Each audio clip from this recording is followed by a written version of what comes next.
বিশ্বকাপ বাছাইয়ে লাতিন অঞ্চলের table topper দল আর্জেন্টিনা, যারা অনেক আগেই চূড়ান্ত পর্ব নিশ্চিত করেছে। 16 ম্যাচের 11টি জিতেছে কোচ লিওনেল স্কালোনির দল। জয়ের ধারা অব্যাহত রাখতে এবারের ফিফা উইন্ডোতে আর্জেন্টাইনদের প্রতিপক্ষ ভেনেজুয়েলা ও পেরু। নিশ্চিতভাবেই শীর্ষস্থানে থেকেই বিশ্বকাপ খেলতে যাবে বর্তমান চ্যাম্পিয়নরা। নিয়ম রক্ষার হলেও এটি ঘরের মাঠে মেসির নিজের শেষ বিশ্বকাপ বাছাই ম্যাচ। চলতি বছরে কেবল 2টি বাছাই ম্যাচ খেলেছেন এই আর্জেন্টাইন সুপারস্টার। তাই এই ম্যাচটি নিয়ে বাড়তি উন্মাদনা আর্জেন্টিনা সহ সারা বিশ্বে মেসি ভক্তদের মধ্যে। সব মশার বিরুদ্ধে সুরক্ষা দিতে এলো বসুন্ধরা এক্সট্রিম অ্যারোসল, মশার বিরুদ্ধে এক্সট্রিম সুরক্ষা। আলভারাজ অ্যালিস্টাররাও দারুণ ছন্দে রয়েছেন। বাছাই পর্বে সবশেষ আর্জেন্টিনা হেরেছে গত নভেম্বরে প্যারাগুয়ের কাছে। তবে ভেনেজুয়েলার বিপক্ষে খেলতে পারবেন না ফাকুন্দো মেদিনা, আর লাল কার্ডের নিষেধাজ্ঞা রয়েছেন এনজো ফার্নান্দেজ।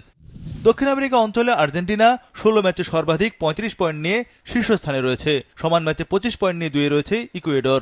সমান পয়েন্ট নিয়ে 3 থাকা ব্রাজিল গোল ব্যবধানে পিছিয়ে আছে। 24 পয়েন্ট নিয়ে 4 উরুগুয়ে ও 5 নম্বরে রয়েছে প্যারাগুয়ে। লাতিন অঞ্চল থেকে বিশ্বকাপ সরাসরি খেলবে 6টি দল। 7 নম্বরে অবস্থান করা দল খেলবে মহাদেশীয় প্লে অফ পর্ব। এদিকে বেশ চড়াই উতরাই পেরিয়ে গত ফিফা উইন্ডোতে 2026 বিশ্বকাপ নিশ্চিত করেছে 5 বারের বিশ্ব চ্যাম্পিয়ন ব্রাজিল।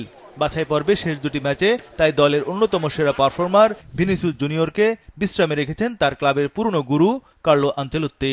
রদ্রিগো রয়েছেন সেই তালিকায়। ইনজুরি কারণে লম্বা সময় ধরে দলের বাইরে ছিলেন নেইমার। চোট থেকে ফিরে ক্লাবের হয়ে খেললেও আগামী 2 ম্যাচে তাকেও রাখা হয়নি।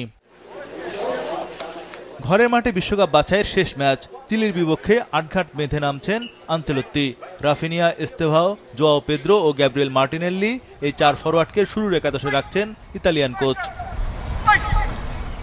গোলরক্ষক হিসাবে আলিসন বেকারকে দেখা যাবে। ডিফেন্সে থাকবেন ওয়েসলি, মার্কুইনোস, মাগালায়েস ও ডগলাস সান্তোস। মিডফিল্ডে অভিজ্ঞ ক্যাসিমেরোর সঙ্গে ব্রুনো গিমারায়েসের উপর আস্থা রাখছেন ডন কার্লো। বিশ্বকাপ নিশ্চিত হয় শেষ 2টি বাছাই পর্বের ম্যাচে শিষ্যদের বাজিয়ে দেখতে চান সেলেসাওদের ইতালিয়ান কোচ।